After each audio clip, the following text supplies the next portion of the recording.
In Australia, up to 150 Aboriginal communities may be shut down, forcing thousands away from their ancestral lands. While the government says cutting services to indigenous territories is necessary, critics call the policy racist. I'm Steve Chow. On this episode of 101 East, we travel to rural Australia to meet the Aboriginals facing eviction from their homelands.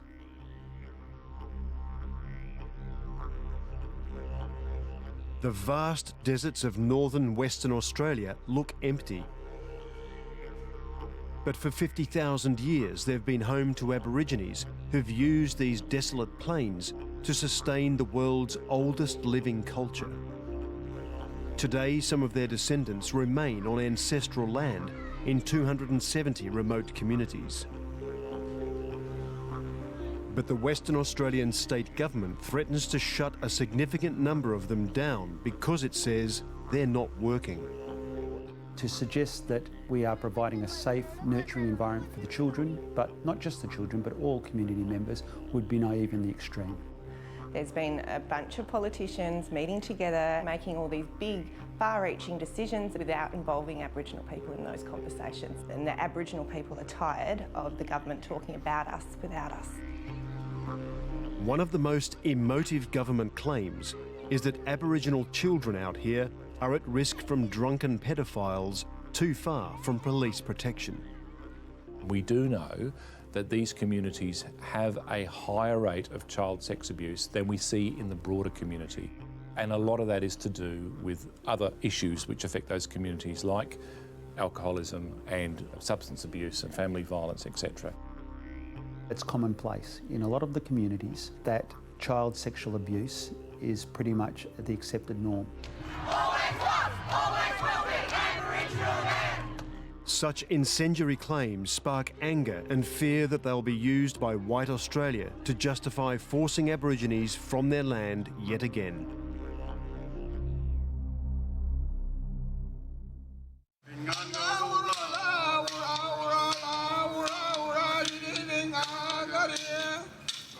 Threats to close remote Aboriginal communities bring back painful memories for many elders. Today gathered in Broome for the opening of a new headquarters for the Kimberley Land Council, which is the largest Aboriginal rights group in this region.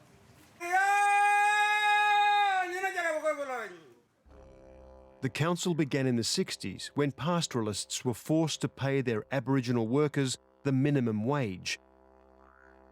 Instead, the Aborigines lost their jobs, their homes, and were dumped in towns.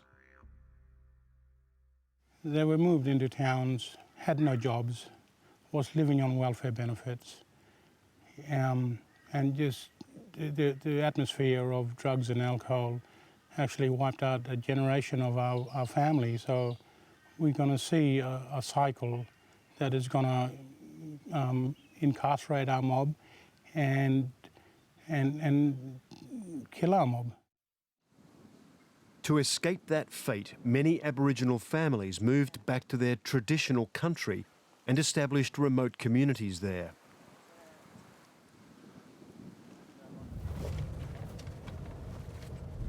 I joined Anthony as he travelled back to his ancestral land. My father was born and grew up here, so he took us away from town to come back into this community. So he knew that it was a safe environment to grow up and get away from a lot of the drugs and alcohol that was based in town. This site has a spiritual connection. Anthony explains the location of each remote community has a deep meaning to the Aborigines living there. Got a connection to this area for thousands of years. We have ancestors that are buried throughout this region, and to paying that respect and going and calling out for them, it has a special meaning for us. We have a lot of sites, a lot of burial sites as well, and which are important to us. So it's our history, it's our culture that we belong to this area, and we're entitled to this area. So we didn't surrender it, and we believe that it's strongly our country. It's for these reasons Anthony's family chose this place to set up Jalmadanga. It's a remote community of about 60 or 70 people. The housing, fuel for generators and basic services are all paid for by government. There's a school for up to 30 children, some of whom go on to big city boarding schools and universities. Anthony's father John, a traditional elder, brings troubled young men here to reconnect them with Aboriginal ways, to get them off drugs and alcohol. Yet this remote community could be one of those the government decides to shut down. It'll be devastated. It'll be really devastated. It'll turn the communities backwards within this region, and you're looking at vast numbers of community going to be turned backwards.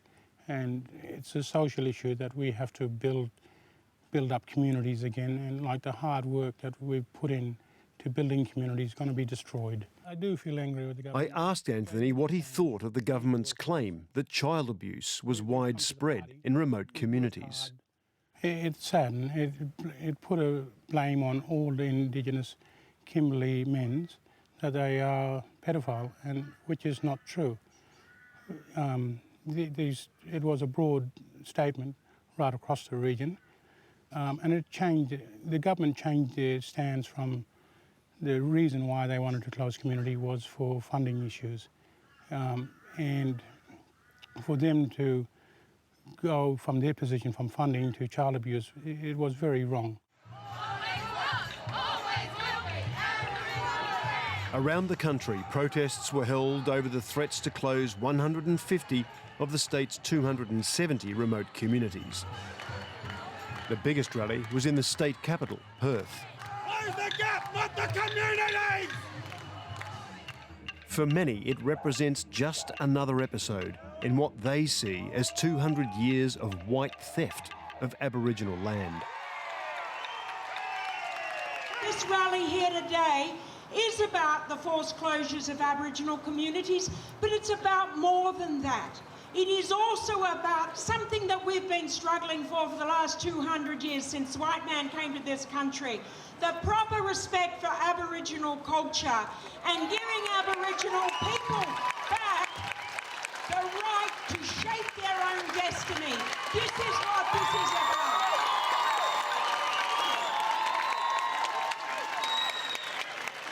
One of those at the protest was Amnesty International's Australian Indigenous Affairs investigator, Tammy Solonek. The Western Australian government accepted a $90 million once-off payment from the federal government to start taking over these services. But then they proceeded to say that they couldn't afford to do that and they'd have to close up to 150 remote Indigenous communities. Aboriginal people are the custodians of this land, and each different clan and group has different areas that they are responsible for. So they have deeply entrenched ancestral obligations to these communities, to these lands and sacred sites. But also it's an integral part of their spirituality, their religion, if you like. You know, non-Indigenous cultures might go to a temple that's been man-made, but for Aboriginal people, their temple is the land. Aboriginal Affairs Minister Peter Collier is leading his government's investigation into what he calls the viability of remote Aboriginal communities. State and federal governments spend $5 billion a year on Aboriginal services in Western Australia alone. But the government insists reform is not about saving money. The status quo cannot prevail. We've got to do things differently. If we genuinely care about the welfare of Aboriginal children, of Aboriginal members of the community, of the original Australians, we'll do something different, and that's what we're doing. One thing he has done differently is to actually close a community he said was failing. I closed one of those communities, Bulgari, in 2011. I didn't do so lightly, but I did so on the back of a very damning report from the coroner, Alastair Hope. And it's a compelling read. You know, we had 5, 15 and 16-year-old adolescents take their own lives within the space of 12 months in a community that there was rampant child abuse. You know, rampant alcoholism, substance abuse, enormous amount of dysfunction within the community. There was 2 men and a woman. They were charged and convicted, and they went to prison and Charged with paedophilia? Yeah, and they served time for those crimes. There's all sorts of ways they could have managed those individuals other than closing down an entire community and then knocking down their town. It was just an overreaction. It was cruel, it was degrading, and it punished the entire community, including the victims, for the actions of a few. Tammy went to Umbulgari to investigate the impact of the closure on its 107 official residents. She took these photos before the town was bulldozed. It was a very eerie place. In one of the houses I went into, there was photographs of family members still stuck to the wall. There have been suicides since. Alcoholism has increased. Child removal has increased. Child detention has increased. Children aren't going to school. It's been devastating for them. Most of the people from that community now live here in the small northern town of Wyndham, first in sheds and now in overcrowded houses. They include the extended family of the town's former chairman, Floyd Grant. He believes the government used the paedophilia convictions of 2 men as an excuse to close a community that was costing too much. To me, we felt degraded. We felt we didn't mean anything. Every person from that community and tribe were painted bad. The government's reason for closing Umbulgari was to protect children. But in at least one case, it has not worked. Floyd's own 12-year-old daughter committed suicide many months after moving to Wyndham. That's one thing all parents are scared of, is suicide. Especially when you lose someone so precious, you know. And I was one of that person as a dad, and my worst nightmare. So it came to me when she actually did suicide. In Umbulgari, reports of a high teenage suicide rate, extreme alcohol consumption and the sexual abuse case did reveal problems. During this time, Floyd was the chair of the community council, but he claims they had taken steps to clean up the town when the government suddenly announced its closure. Regardless of who's to blame, Floyd's daughter is the latest victim. You still feel angry. You still feel you're going to turn back time and just wake up in Umbi with her, you know, where she was happy. For every family in town here now, the worst thing is what's going to happen to their kids. Where are they now?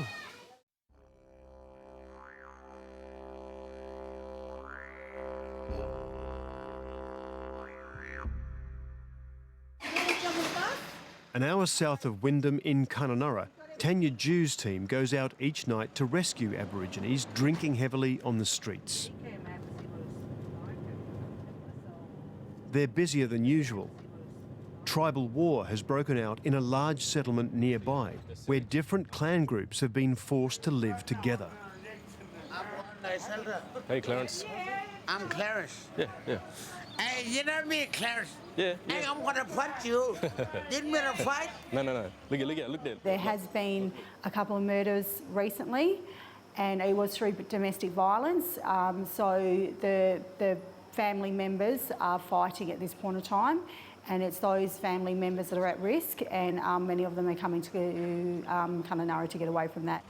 I'm gonna sell it. Yeah, just make your way in the back there. Forcing Aborigines from remote communities into towns exposes them to inter-clan tensions that can turn violent when fueled by ready access to alcohol. Make your way in the back there, bro. At one stop, we find David Taylor. He used to live in Umbulgari, the town closed by the government. Amulgara is a good place. It's a good place. I don't know what happened. Government closed it down. But and now today everyone go back to Amulgara now. They're trying to go back to Amulgara now.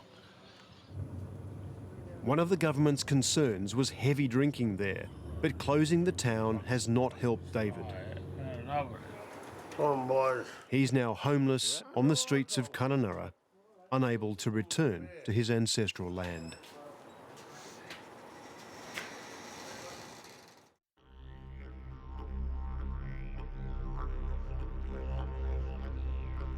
There's no doubt protecting vulnerable people out here is a major challenge.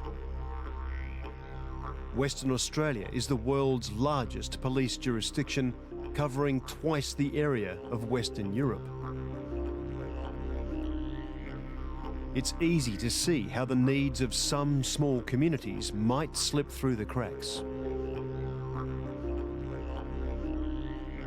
Some of those remote communities are 3,500 kilometres from police headquarters, and they're hundreds of kilometres from their nearest police station.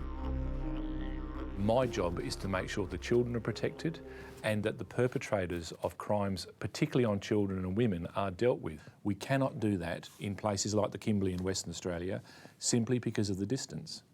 Now, this is the key, isn't it? Some people might say that it's just the cost of being in Western Australia, that you, despite the distances, you have to provide the policing, you have to provide the protection for these people. Well, I think we have to understand the logistics of those communities existing. Some of them are very small, and the cost of putting any facility there or having a response there would be very, very significant. And I guess that's why the whole debate about whether communities should stay open or whether they are sustainable has started. I think inevitably communities will close. Yes, I do. But that's not a threat. I just think, you know, from my consultation, I talk to Aboriginal people day in and day out. I was up in the Kimberley a month ago, and there's an overwhelming sense of enthusiasm for the reform process. But up north in the Kimberley, not all Aboriginal groups are as enthusiastic as the government portrays.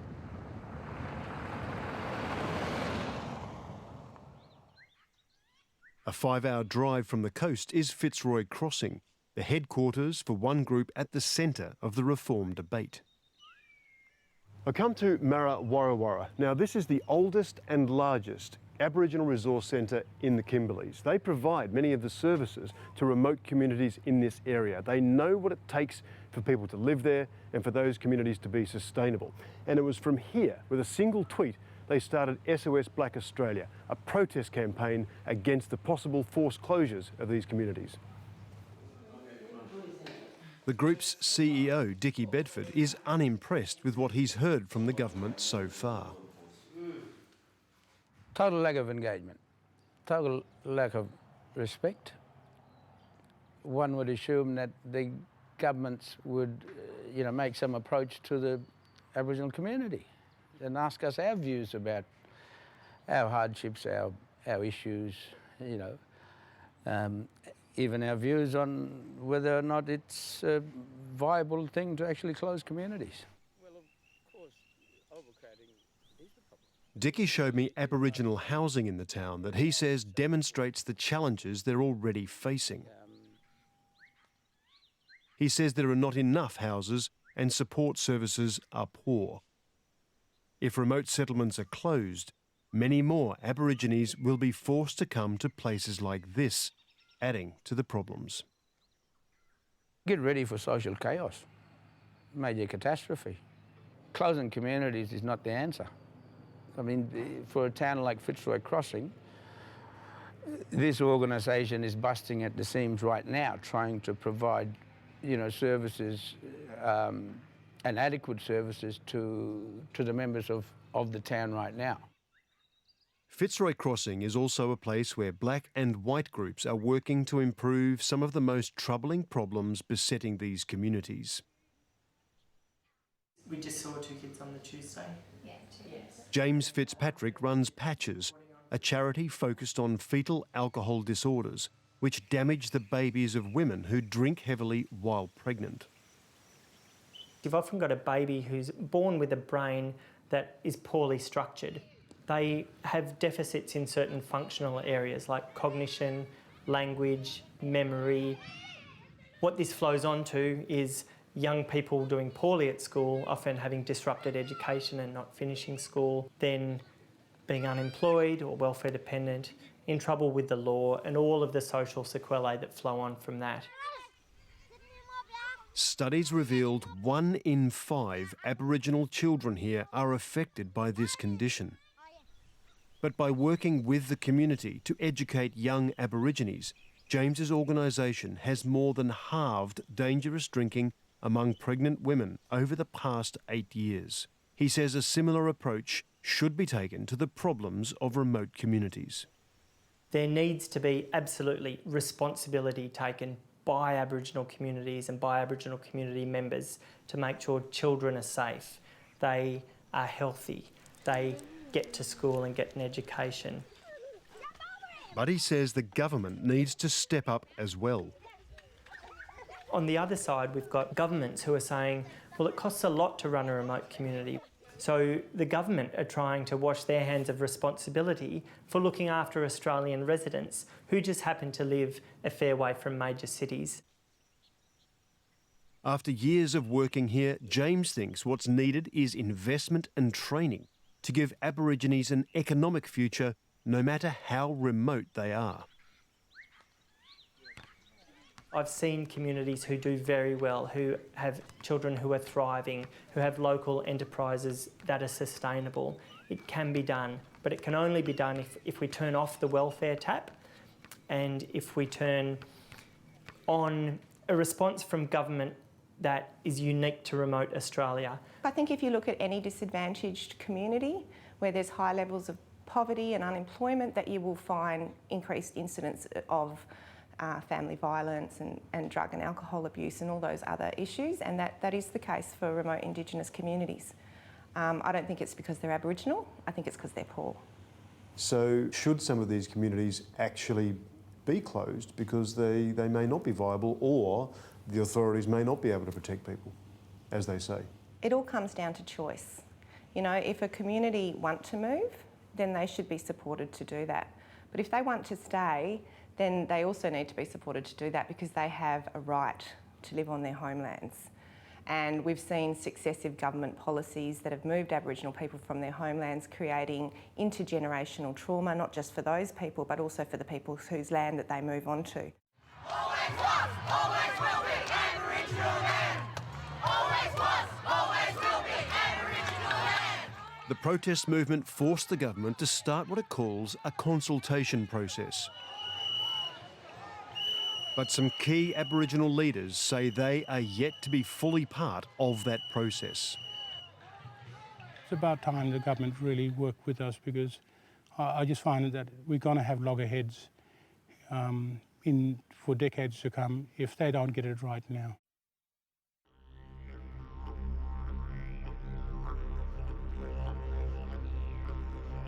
Rather than having decisions forced on them, they want Aborigines to have more control of their own destiny.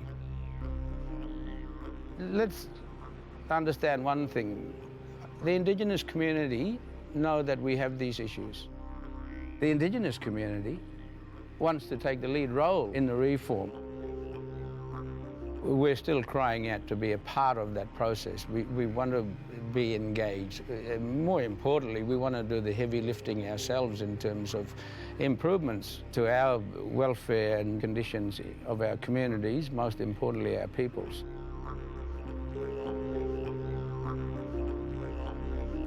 Aboriginal groups are now focused on getting Aborigines recognised in Australia's constitution. They've also put forward a radical new way in which Aborigines can have more say in their development while protecting their culture. Until the national government engages on both, the long-term future of Western Australia's remote communities remains uncertain.